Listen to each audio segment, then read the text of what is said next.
सातूचं पीठ कसं बनवायचं तर सर्वप्रथम कढई गरम करायला ठेवायचं आहे. गॅस चालू करायचं.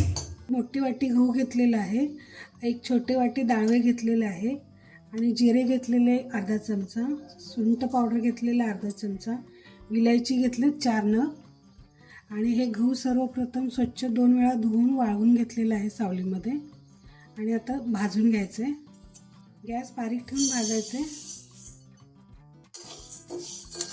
गहू बघा भाजत आलेत, कलर सुद्धा बदललेत, लालसर झालेला आहे आणि आता फुगलेत गहू. आता आपण हे काढून घेऊया.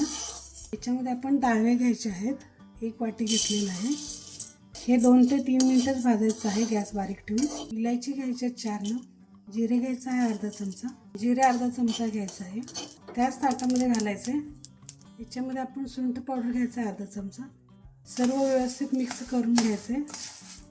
सर्व व्यवस्थित थंड झाल्यावरती आपण गिरणीमध्ये दळून आणायचं. सातूचं पीठ आता गिरणीमध्ये दळून आणलं आहे आणि चाळणीमध्ये चाळून घेतलेलं आहे, बारीक आहे. आणि हे सातूच्या पिठाची पारंपरिक रेसिपी कसं वाटलं कमेंटमध्ये कळवायला विसरू नका.